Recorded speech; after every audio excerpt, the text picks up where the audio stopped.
شیخ صاحب بغیر کسی کو اطلاع دیے اچانک ہی واپس وطن پہنچے۔ وہ اپنے گھر والوں کو اچانک گھر کی دہلیز پر پہنچ کر اپنی آمد کی خبر دینا چاہتے تھے۔ ایئرپورٹ سے ٹیکسی کرائے پر لی اور پھر جب گھر پہنچے تو پتہ چلا کہ سارا خاندان کسی شادی میں شرکت کرنے کے لیے گیا ہے۔ شیخ اپنی بیوی کو سرپرائز دینا چاہتا تھا، لہٰذا گھر کے پرانے سٹور کے اندر چھپ گئے۔ تھوڑی دیر بعد اس کی بیوی کسی اجنبی کے ساتھ گھر میں داخل ہوئی اور پھر سٹور کے اندر آئی۔ شیخ کو جیسے ہی اپنی بیوی کی آمد کا علم ہوا تو اس نے اپنے آپ کو سٹور کے اندر رکھی ایک پرانی سی الماری کے اندر چھپا لیا۔ شیخ کی بیوی نے اجنبی آدمی سے کہا کہ جلدی کرو، تمہارے پاس زیادہ سے زیادہ صرف 10 منٹ کا وقت ہے۔ میں خراب طبیعت کا بہانہ بنا کر شادی ہال سے سیدھا گھر آئی ہوں۔ میری ساس اور باقی گھر والے واپس آتے ہی ہوں گے، تم جلدی کرو ورنہ ہم دونوں ہی پکڑے جائیں گے۔ اجنبی نے جلدی سے شیخ کی بیوی کے کپڑے اتارے تو شیخ نے الماری کے اندر سے ہی میری اور اس کی لو میرج تھی، مگر اس کے گھر والوں کو مجھ پر اتنا یقین نہیں تھا کہ میں ان کی بیٹی کو خوش رکھ پاؤں گا یا ہمیشہ یوں ہی چاہتا رہوں گا۔ اس لیے انہوں نے نکاح کے وقت مجھ سے بیٹی کے نام پر گھر، زیور اور کچھ زمین لگوا لی تاکہ کل کلاں کو میں ان کی بیٹی کو چھوڑ بھی دوں تو ان کی بیٹی کے پاس سر چھپانے کو جگہ ہو اور کما کر کھانے کے لیے کچھ نہ کچھ زمین ہو، کیونکہ تب میرے ذہن میں ان کی بیٹی کو چھوڑنے کا خواب خیال تک نہیں تھا۔ تو اس لیے میں نے خوشی خوشی وہ ہر چیز ان کے نام لگا دی تھی۔ میری سوچ یہی تھی کہ جو کچھ اس کا تھا وہ میرا بھی تو تھا، مگر کہتے ہیں نا کہ آنے والے وقت کا کسی کو بھی علم نہیں ہوتا، بلکہ ایسے ہی میرے ساتھ بھی کچھ ایسا ہی واقعہ پیش آیا۔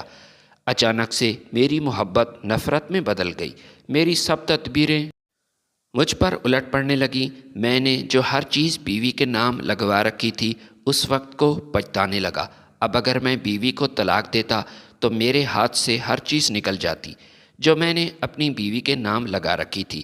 اس لیے مجھے اس جان چھڑانے کا ایک ہی طریقہ نظر آیا، وہ بھی اس صورت میں کہ میں اپنی بیوی کسی نہ کسی طرح مار دوں۔ اب میں اپنی بیوی قتل کر کے جیل بھی نہیں جانا چاہتا تھا اور میری یہ بھی خواہش تھی کہ میں کسی نہ کسی طرح اپنی بیوی سے جان چھڑا لوں۔ اس لیے مجھے اور کوئی حل نظر نہ آیا تو میں نے اس کو تنگ کرنا شروع کیا۔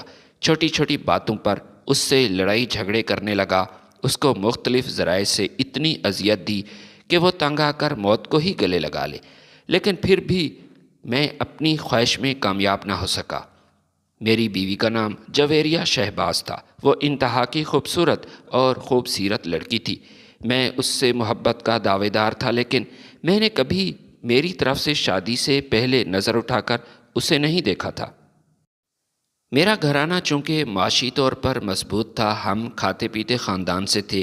جب میں نے اپنے گھر والوں کے سامنے اپنی محبت کا اظہار کیا تو انہوں نے مجھے سپورٹ کیا اور میرے لیے رشتہ مانگنے میری محبوبہ کے گھر چلے گئے۔ جب انہوں نے میری محبوبہ سے میرے متعلق پوچھا تو میری محبوبہ نے کسی قسم کے جذبات کا اظہار نہ کیا اور اپنی رضا کو والدین کی رضا کے سپرد کر دیا۔ اپنی مالی حالات کو دیکھتے ہوئے اور اپنے حسب نسب کے حساب سے مجھے یقین تھا کہ یہ رشتہ مجھے مل جائے گا، لیکن میری حیرت کی انتہا نہ رہی جب مجھے دینے سے انکار کر دیا گیا۔ میں نے والدین کے سامنے رونا شروع کر دیا تو میرے والدین میری ضد کے آگے ہار گئے اور انہوں نے میری محبوبہ کے گھر والوں کو ان کے قریبی رشتہ داروں کے ذریعے پریشرائز کرنا شروع کر دیا، یہاں تک کہ انہوں نے رشتے کے لیے ہاں کروائی اور یوں میری محبوبہ رخصت ہو کر میرے گھر آ گئی۔ اپنی طرف سے اس کے والدین نے خوب تسلی کی کہ ان کی بیٹی کو آنے والے وقت میں کسی قسم کی پریشانی نہ ہو اور وہ اس گھر میں خوش رہے۔ تب اپنی محبوبہ کی محبت میں جو چیز بھی ان کے والدین کہتے گئے میں کرتا گیا۔ اس وقت مجھے اندازہ نہیں تھا کہ آنے والے وقت میں میرا یہ عمل میرے لیے کتنا بڑا پچھتاوا بن جائے گا۔ ہوا کچھ یوں کہ چند ماہ پہلے میں اور میری بیوی موٹر سائیکل پر کہیں جا رہے تھے۔ راستے میں ہمارا ایکسیڈنٹ ہوا اور ایکسیڈنٹ ہونے کی وجہ سے میری بیوی کا ایک بازو ضائع ہو گیا۔ یہ ایک ایسی بات تھی جو میری بیوی کے لیے بہت مایوسی کا باعث بنی۔ جب وہ ایک بازو سے محروم ہو گئی تو نہ صرف اس کا حسن گہنا پڑ گیا بلکہ وہ گھریلو کام کاج کے قابل نہ رہی۔ گھر میں کام کاج کے لیے ملازمین تو تھے، لیکن بیوی کا صحت مند ہونا اس لیے بھی ضروری تھا کہ ہمارے خاندان میں مختلف پارٹیز کے موقع پر میاں اور بیوی ایک ساتھ جاتے اور دونوں ایک ساتھ تصاویر وغیرہ بھی بنواتے تھے۔ لیکن اب جب میری بیوی ایک بازو سے معذور تھی تو مجھے اس کے ساتھ کھڑے ہوتے شرم محسوس ہوتی تھی۔ اب میں اپنی بیوی کو چھوڑ کر دوسری شادی کرنا چاہتا تھا، اور اس بیوی کے ہوتے ہوئے میرے ساتھ کوئی بھی لڑکی شادی کے لیے بالکل رضامند نہیں ہو رہی تھی۔ میں اپنی بیوی کو طلاق نہیں دے سکتا تھا، کیونکہ طلاق کی صورت میں کثیر دولت میرے ہاتھ سے نکل جاتی۔ مجھے اور کوئی صورت نظر نہ آئی تو میں نے اپنی بیوی کو اذیت دینا شروع کی۔ اس وقت میری بیوی ہاتھ سے معذور ہو چکی تھی۔ اسے بھی پتہ تھا کہ اگر میں یہاں سے نکل گئی تو دھتکاری گئی تو میرے پاس اور کوئی ٹھکانہ نہیں ہوگا۔ اس لیے اس کی بھی خواہش تھی کہ کسی نہ کسی طرح وہ اس گھر میں ہی رہے۔ اس لیے وہ میری اذیت سہتی رہی اور گھر چھوڑ کر بالکل نہ گئی۔ میں بھی بیوی کو طلاق نہیں دے سکتا تھا، اس لیے اذیت دیتا رہا کہ تنگ آ کر خود ہی اپنی زندگی کا خاتمہ کر لے گی۔ لیکن میری لاکھ اذیت دینے کے باوجود بھی میری بیوی نے خودکشی نہ کی تو مجبوراً مجھے اس کی جان لینا پڑی۔ میں نے اپنی طرف سے بیگم کی جان لینے کا جو محفوظ ترین راستہ چنا وہ کچھ یوں تھا کہ میں نے اپنی بیوی کو کچھ نشہ آور ادویات پلائیں۔ جب وہ ہوش و حواس سے بیگانہ ہو گئی تو اس کے جسم کو مضبوطی کے ساتھ بستر پر باندھ لیا، لوہے کی ایک زنجیر کو اس کے جسم اور بازوؤں کے ساتھ لپیٹ کر الیکٹرک تار سے جوڑ دیا اور اسے بجلی سپلائی سے منسلک کر کے کرنٹ چالو کر دیا۔ یوں الیکٹرک کرنٹ لگا کر اس کی جان لے لی۔ اس کی جان لینے کے بعد اس کے جسم کو رسیوں سے آزاد کر دیا، زنجیر کو کھول دیا، اس کی لاش کو اٹھا کر الیکٹرک بورڈ کے قریب رکھا اور اس کے پاس استری کی تار ننگی کر کے رکھ دی تاکہ اوپر سے آنے والا ہر شخص یہی سمجھے کہ کچھ نہ کچھ بجلی کا کام کر رہی تھی اور اسے کرنٹ لگ گیا ہے۔ اس کے بعد خود گھر سے باہر نکل گیا، اور جب میری والدہ نے اس کی لاش کو دیکھا تو اس نے رونا پیٹنا شروع کر دیا۔ میری والدہ کی آواز سن کر سارا محلہ اکٹھا ہو گیا۔ لوگوں نے ڈاکٹر کو بلایا۔ ڈاکٹر نے اس کی موت کی تصدیق کر دی۔ ڈاکٹر سے پہلے میں خود اس کی موت کی تصدیق کر چکا تھا۔ اس کے بعد مجھے بھی اطلاع دی گئی اور میری بیگم کے گھر والوں کو بھی اطلاع دی گئی۔ میری بیگم کے گھر والے کس طرح مشکوک ہو چکے تھے اور انہوں نے پولیس کو بلا کر مجھ پر شک کا اظہار کر دیا۔ جب لاش کا پوسٹ مارٹم کیا گیا تو اس میں نشہ آور ادویات پلائی جانے کا انکشاف ہوا۔ پولیس نے مجھے گرفتار کر کے جب مجھ پر 3rd ڈگری کا ٹارچر کیا تو میں نے اپنا جرم مان لیا اور آج میں جیل میں قید ہوں۔ جیل کے اندر مجھے سب سے غلیظ ترین بیرک میں رکھا گیا۔ یہاں ہر وقت ایک عجیب سی گھٹن رہتی ہے۔ میں نے اپنی بیوی سے جان چھڑانے کے لیے اس کی جان لی تھی، لیکن آج میری خواہش ہے کہ کاش ایک بار، صرف ایک بار میری بیوی زندہ ہو کر آئے اور میری خیریت پوچھے، مگر اب ایسا بالکل ممکن نہیں۔ شروع میں میرے گھر والوں نے کوشش کی کہ میری ضمانت ہو جائے۔ انہوں نے میرے کیس کی پیروی بھی کی، لیکن آخر کار انہوں نے بھی چھوڑ دیا۔ اس وقت میں رب کے رحم کے سہارے پر اپنی سزا پوری کر رہا ہوں۔ لیکن جب کسی کو اپنا جرم بتاتا ہوں اور ساتھ یہ بھی بتاتا ہوں کہ میں رب کریم کے سہارے پر ہوں تو لوگ مجھے بتاتے ہیں کہ تم نے رب کی مخلوق پر رحم نہیں کیا، تو اب اللہ تعالیٰ تم پر کیسے رحم کرے گا؟ لوگوں کی یہ بات سن کر میں رو پڑتا ہوں اور کوئی چارہ بھی تو نہیں ہے، اور حیرت کی بات ہے کہ میرے آنسوؤں پر بھی کسی کو رحم نہیں آتا۔ مگر میں آپ سب کو یہ نصیحت کرنا چاہتا ہوں، جس سے آپ نکاح کرتے ہیں اس سے بنے تعلق کو اپنی ساری زندگی نبھانے کا عہد کرتے ہیں، اور زندگی کے کسی موڑ پر کوئی بھی حادثہ پیش آ سکتا ہے۔ آپ یا اس میں سے کوئی بیمار ہو سکتا ہے، کوئی ایک معذور بھی ہو سکتا ہے، تو اس صورت میں دونوں کو حق نہیں پہنچتا کہ کوئی دوسرے کو چھوڑ دے، بلکہ چھوڑنے کے نام پر اس کی سانسیں چھین لے۔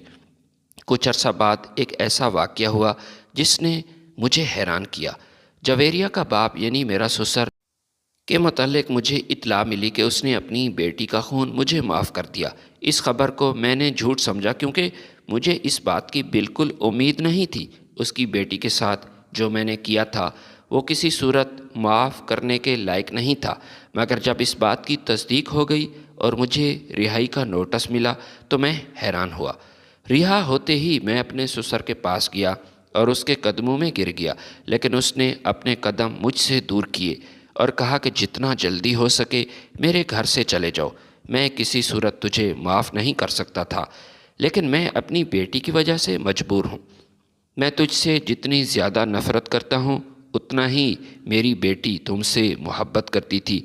اس بات کا علم مجھے تب ہوا جب میں نے اس کی ڈائری میں لکھے کچھ لائنیں پڑھ لیں۔ وہ اپنے اوپر بیتا ہر ظلم اس ڈائری میں لکھتی تھی اور آخر میں یہی لکھتی تھی کہ میں اپنے شوہر سے بے پناہ محبت کرتی ہوں، مگر معلوم نہیں کیوں میرا شوہر مجھ سے جان چھڑانا چاہتا ہے۔ اگر اسے اس بات کا علم ہو جائے کہ میں اس کے ساتھ کتنی مخلص ہوں اور اس کے ساتھ کتنی محبت کرتی ہوں تو وہ ساری زندگی میرے ساتھ رہے گا اور مجھے کبھی چھوڑنے کے بارے میں سوچے گا بھی نہیں۔ جس دن تم نے اسے بے ہوش کر کے پھر کرنٹ کے ذریعے مار دیا تھا، اس سے ایک دن قبل بھی اس نے اپنی محبت کا تم سے اظہار کیا تھا۔ پھر قیدیوں کے ذریعے مجھے اس بات کا علم ہوا کہ تم اپنے کیے پر نادم ہو، تو سوچا کہ مرنے سے زیادہ تجھے زندگی ہی زیادہ تکلیف دے گی۔ جب تجھے اس بات کا علم ہوگا کہ جس کو تو نے ختم کر دیا وہی دنیا میں تمہاری سب سے زیادہ ہمدرد تھی۔ میں رہا تو ہو گیا، لیکن میں اس جرم سے اپنے آپ کو آزاد نہ کر پایا جو میں نے اپنی بیوی پر کیا تھا۔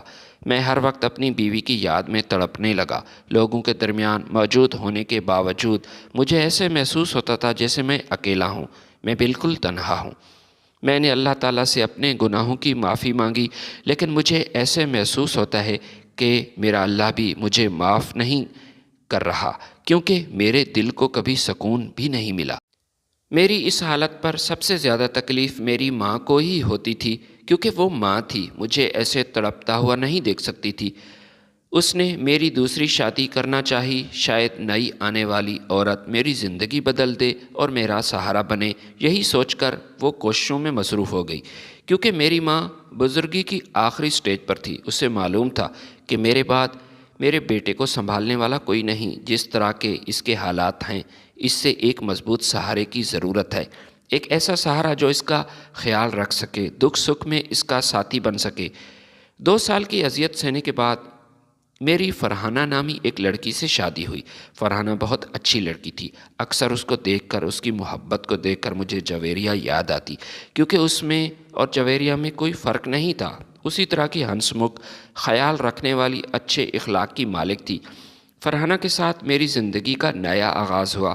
کچھ عرصہ بعد میں نے سعودی عرب میں ایک جاب کے لیے اپلائی کیا تو آن لائن انٹرویو ہوا۔ انٹرویو میں کامیابی کے بعد مجھے کمپنی کی طرف سے سعودی عرب کا ویزا ملا اور میں وہاں چلا گیا۔ میں اپنی بیوی کو اپنے ساتھ نہیں لے جا سکتا تھا کیونکہ ماں اکیلی تھی اور بیمار رہنے لگی تھی۔ ان حالات میں ماں کو تنہا چھوڑ دینا خود غرضی تھی۔ ایک ایسی ماں جو میرے لیے اتنی فکر مند رہتی تھی، میں اس کو کیسے تنہا چھوڑ سکتا تھا؟ میں سال میں 2 دفعہ گھر آتا، اکثر اوقات عید کے موقع پر گھر آتا تو ملاقات ہو جاتی۔ ایک دفعہ میں ماں اور اپنی بیوی کو اپنے پاس ادھر لے گیا اور ان کو عمرہ بھی کروایا۔ 2 ماہ بعد عید تھی، لیکن کمپنی کی طرف سے مجھے کچھ چھٹیاں ملی تھی۔ یہ 10 دن میں اپنی فیملی کے ساتھ گزارنا چاہتا تھا۔ میں نے بغیر کسی کو بتائے سامان پیک کیا اور وطن کی طرف واپس روانگی ہوئی۔ ایئرپورٹ سے ٹیکسی کرائے پر لی اور سیدھا گھر آیا۔ گھر آیا تو گیٹ پر تالا لگا تھا۔ پڑوسیوں سے پتہ چلا کہ گھر والے کسی رشتہ دار کی شادی میں شرکت کے لیے گئے ہیں۔ میں نے گھر کی دیوار پھیلانگی اور اس کے بعد اندر کمرے میں داخل ہوا۔ کچھ دیر آرام کیا، پھر اپنی بیوی کو سرپرائز دینے کے لیے گھر کے ایک بڑے پرانے سے سٹور کے اندر گھس گیا۔ تھوڑی دیر بعد گھر کے گیٹ کے کھلنے کی آواز آئی تو میں الرٹ ہوا اور اپنے آپ کو سٹور کے اندر ایک پرانی سی الماری کے پیچھے چھپا لیا۔ میرے پیروں تلے زمین نکل گئی جب مجھے پتہ چلا کہ میری بیوی کے ساتھ کوئی اجنبی شخص ہمارے گھر کے اندر موجود ہے۔ میری بیوی نے اس اجنبی شخص سے کہا کہ جو کرنا ہے جلدی کرو، کیونکہ میری ساس آتی ہی ہوگی۔ شادی حال سے سیدھا میں گھر آئی ہوں، طبیعت خراب کا بہانہ کر کے میں ادھر آئی ہوں، کیونکہ میں نے تجھ سے وعدہ کیا تھا کہ اس ہفتے تجھ سے ضرور ملوں گی۔ اب میں نے اپنا وعدہ پورا کیا ہے، تم بھی اپنا وعدہ پورا کرو اور سونے کی انگوٹھی دینے کا جو تو نے وعدہ کیا تھا اب اس پر میرا حق ہے۔ اجنبی نے اپنی جیب سے ایک سونے کی انگوٹھی نکالی تو میری بیوی نے اس اجنبی کو اپنے گلے سے لگا لیا۔ یہ سب کچھ میری آنکھوں کے سامنے ہو رہا تھا اور مجھے اپنی آنکھوں پر یقین نہیں آ رہا تھا۔ مجھ سے مزید برداشت نہ ہوا اور میں نے دونوں کے سامنے آیا۔ مجھے اچانک یوں اپنے سامنے دیکھ کر فرحانہ سر سے لے کر پاؤں تک پسینے سے شرابور ہو گئی۔ اب اچانک ادھر کیسے آئے؟ اس کے ہونٹ کپ کپا رہے تھے، وہ بول نہیں پا رہی تھی۔ وہ شخص تو وہاں سے بھاگ کھڑا ہوا، لیکن میری بیوی میرے سامنے ہی کھڑی رہی۔ میرے دل میں آیا کہ اسے مار ڈالوں، اور اس بات کا میں ارادہ بھی کر چکا تھا، مگر اسے زندگی سے آزاد کرنے کی بجائے میں نے اپنی زندگی سے ہی باہر نکال دیا۔ میں نے فرحانہ کو طلاق دے دی اور پھر ماں کے گھر پہنچنے سے پہلے ہی گھر سے واپس چلا گیا۔ میں اپنی ماں کا بھی سامنا نہیں کر پا رہا تھا۔ میں احساس کمتری کے ایسے درجے پر پہنچ چکا تھا کہ کسی بھی شخص سے نظریں ملانے کے قابل نہیں رہا تھا، یا پھر شاید جو جویریہ کے ساتھ ہوا اس کے بعد میں یہ ڈیزرو ہی نہیں کرتا تھا کہ کوئی اچھی عورت مجھے مل سکے۔ میرا سسر ٹھیک ہی کہتا تھا کہ جویریہ کے بعد تجھے زندگی میں کوئی مخلص دوست نہیں ملے گا، اور یہ ایک بہت بڑی سزا تھی۔ کچھ دنوں بعد ماں کا بھی انتقال ہو گیا۔ ماں کے انتقال کو 15 سال کا عرصہ بیت چکا ہے۔ میں ایک ایسے ادارے میں ہوں جہاں لاوارث لوگوں کی دیکھ بھال کی جاتی ہے۔ مجھے فالج کا اٹیک ہوا تھا، میرا آدھا جسم بیکار ہو چکا تھا۔ اب تو بس یہی دعا ہے کہ مجھے جلدی سے موت آ جائے۔ موت کے بعد میرے ساتھ کیا ہونے والا ہے اس کے بارے میں تو میں نہیں جانتا، لیکن یہ زندگی مجھ پر تنگ ہو چکی ہے۔ فی الحال تو ایسے لگتا ہے کہ یہی موت ہی میری اس تکلیف کو ختم کر سکتی ہے۔ میں اس پوزیشن میں تو نہیں کہ کسی کو نصیحت کر سکوں، لیکن پھر بھی یہی کہنا چاہوں گا کہ مخلص رشتوں کی قدر کر لیجئے۔ اکثر اوقات آپ کے ارد گرد دوست احباب جو کہ آپ پر جان نچھاور کرنے کے لیے ہر وقت تیار رہتے ہیں، موجود ہیں، لیکن ہمیں ان کی قدر نہیں ہوتی۔ اس کی قدر تب ہوتی ہے جب وہ ہم سے جدا ہو جاتے ہیں، یا پھر اپنی خود غرضی سے ہم ان کو کھو دیتے ہیں۔